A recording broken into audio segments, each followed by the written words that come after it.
Est-ce que vous avez parfois l'impression que votre passé est comme un fardeau que vous portez et qui vous empêche d'avancer librement dans la vie? Est-ce que vous avez la sensation parfois de rejouer toujours un peu les mêmes scénarios dans votre vie, comme s'il y avait une sorte de répétition, une boucle, difficile de s'en sortir? Est-ce que certains conditionnements, des choses que vous avez appris, que vous avez répétées, finissent par être tellement forts que ça vous empêche de penser librement, de vous renouveler, de vous libérer? Au fond, effectivement, est-ce que vous avez la sensation d'être enchaîné à une sorte d'histoire que vous vous racontez sur vous-même, avec l'impossibilité de devenir autre chose? Si c'est le cas, eh bien ce thème va être parfait pour vous, parce qu'on va parler de l'histoire personnelle, mais surtout de la manière dont on pourrait se libérer de son histoire personnelle. Parce que parfois, l'histoire que l'on porte, elle devient comme une prison qui nous enferme dans certains comportements, qui ne sont pas forcément ce qu'on aimerait être ou ce qu'on pourrait être, mais qui sont simplement le produit d'habitudes, de conditionnements, de routines, qui finissent par prendre le pas sur nos désirs, sur nos envies, sur notre volonté. Ce qui est étrange là-dedans, c'est que souvent cette histoire qu'on se raconte sur nous-mêmes, elle est inconsciente en fait. C'est-à-dire que c'est assez rare les gens qui ont une conscience de la manière dont ils se perçoivent, la manière dont ils se savent devoir réagir, devoir fonctionner. Souvent, c'est des mécanismes qui sont parfaitement inconscients. Et c'est là que c'est encore plus traître, parce que comme c'est inconscient, j'ai l'impression vraiment d'être coincé dans quelque chose sans possibilité de m'évader. Puis surtout, il y a une idée qui est tellement forte dans notre culture, une idée dont on n'a même pas conscience, parce que comme très souvent les croyances les plus fortes, elles passent un peu sous nos radars, cette idée, c'est que notre passé, tel qu'il est, conditionne notre présent. En gros, que notre histoire a forgé la personne que l'on est. C'est une croyance. C'est une croyance, et comme toute croyance, elle peut avoir une part de vrai, mais elle peut aussi avoir une part de limitation, elle peut avoir une part d'exagération, dans le sens, et c'est justement ça qu'on va essayer d'explorer dans cette thématique, que parfois, nos événements ont produit quelque chose en nous, mais on peut aussi modifier la manière dont ils ont agi sur nous. Et c'est là que ça commence en fait l'idée de se libérer de son histoire personnelle, c'est quand tout d'un coup on se dit, c'est pas parce qu'il m'est arrivé ça que je suis forcément ça. Ce qui m'est arrivé, je ne vais pas le nier, mais par contre, ce que je peux en faire, eh bien, je peux peut-être le réinventer. Prenons un exemple assez concret. Par exemple, on pourrait imaginer deux enfants. Vous savez, vers 8-9 ans, on a cette expérience incroyable de la première fois où on va à la piscine entre enfants. Je ne sais pas si tu as déjà vécu ça. Et puis, peut-être qu'on va te proposer de sauter d'un plongeoir qui est un peu haut. Et on peut imaginer ces deux gamins, comme ça, qui vont se présenter devant le plongeoir et les deux vont hésiter et ne pas sauter. Donc, même histoire là-dessus. Un an plus tard, peut-être que les deux gamins ont grandi, puis la même expérience se produit, et on va imaginer qu'en fait, à un moment ou à un autre, les deux gamins s'approchent, ont peur et sautent. Même histoire encore. Mais peut-être que 20 ans plus tard, on va rencontrer ces adultes en séance d'accompagnement, et l'un va venir nous voir en nous disant « Tiens, moi je me connais assez bien en fait, je sais que quand il y a quelque chose qui me fait peur, je bloque. » Et peut-être que l'autre gamin va plutôt dire un truc qui ressemblerait à « Moi je me connais assez bien, quand j'ai peur, je bloque, mais quelques temps après, je saute. » Et on voit bien que ces deux personnes qui ont vécu une expérience et une histoire similaire ne se la racontent pas de la même manière. Et certainement que ces deux personnes, avec cette manière différente de se la raconter, vont vivre une vie totalement différente. On peut imaginer que celle qui pense qu'elle reste bloquée quoi qu'il arrive va avoir plus de difficultés à accomplir certaines choses que celle qui se dit « je commence par bloquer, mais après, je saute ». Une des choses que les différentes formes de psychothérapie ont permis de comprendre sur le fonctionnement de l'être humain, c'est que, en général, tout être humain se raconte une histoire sur lui-même. Cette histoire, il n'en a pas forcément conscience, mais il se la raconte un petit peu en boucle, en permanence, et c'est ça ce qui va structurer une notion de noyau dur, d'identité.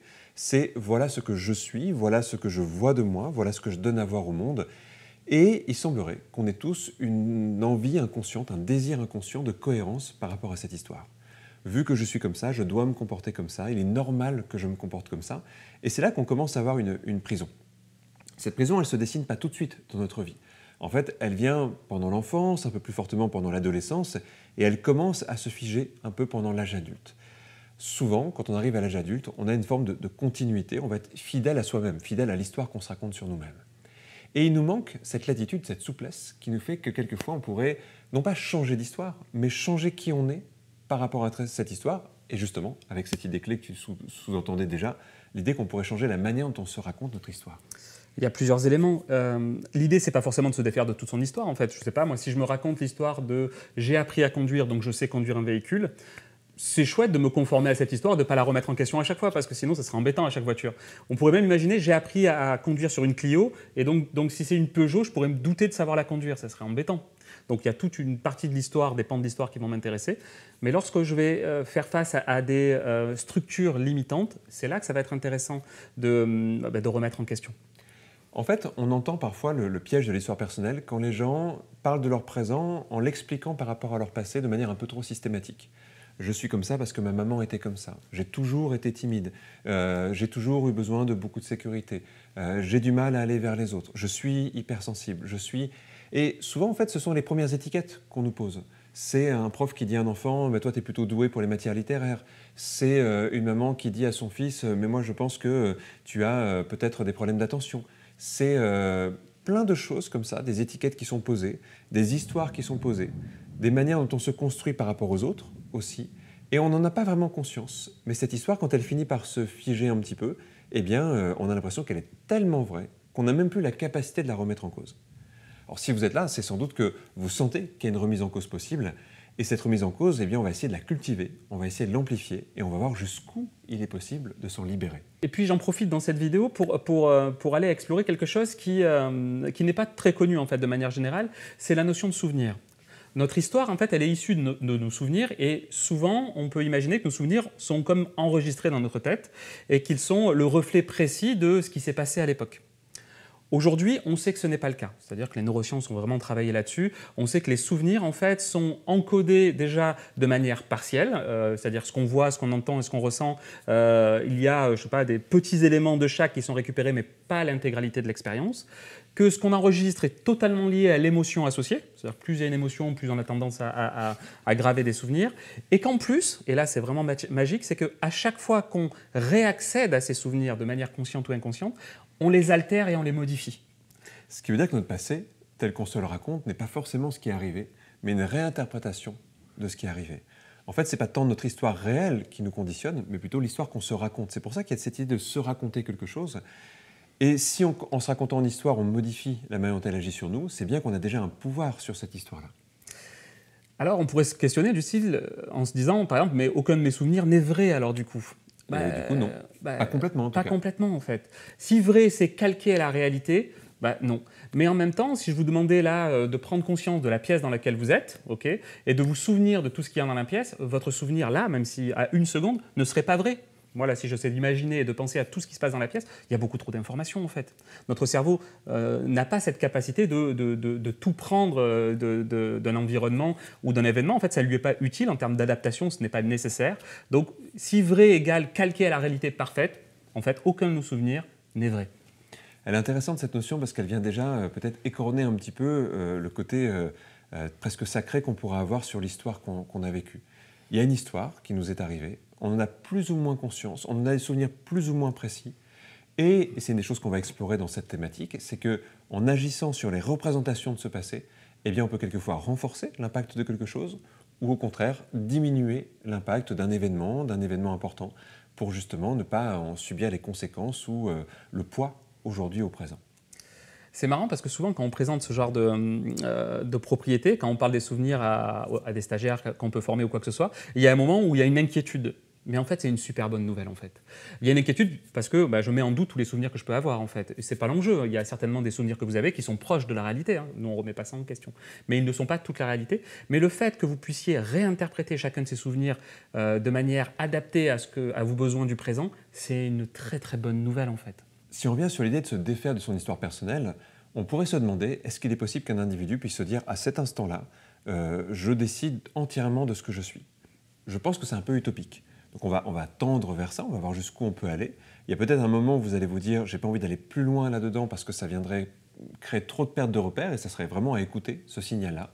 Donc on va explorer jusqu'au moment où ça sera confortable pour vous et c'est vous qui mettrez aussi le curseur en fonction de là où vous en êtes et de vos besoins.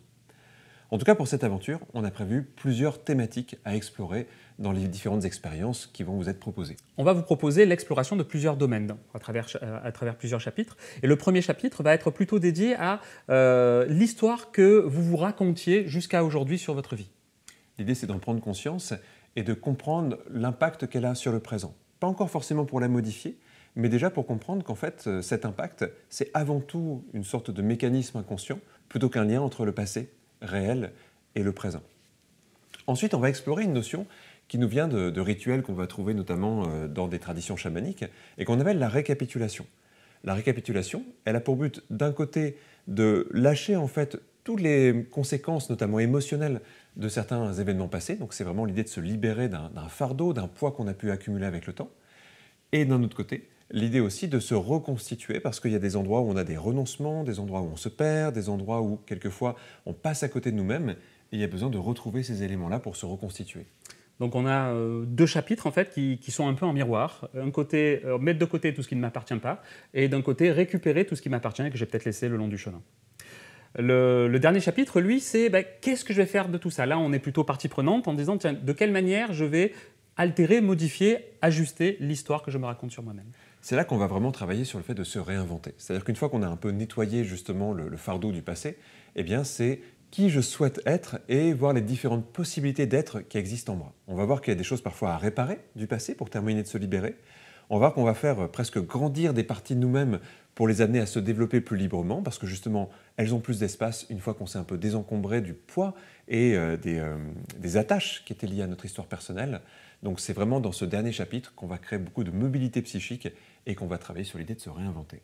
Moi, je trouve que c'est un peu la partie la plus artistique. Quelque part, on va devenir scénariste de notre propre vie avec des ingrédients et de quelle manière, en fait, on va laisser ces souvenirs nous impacter de la manière la plus adaptée à aujourd'hui. Parce que c'est vrai qu'à partir d'un événement, en fait, on aurait pu avoir plein de possibilités de réaction. Et c'est justement là qu'on a une capacité assez étonnante en tant qu'être humain. Si on prend n'importe quel événement de notre vie, il y a 1000 façons de réagir à un événement.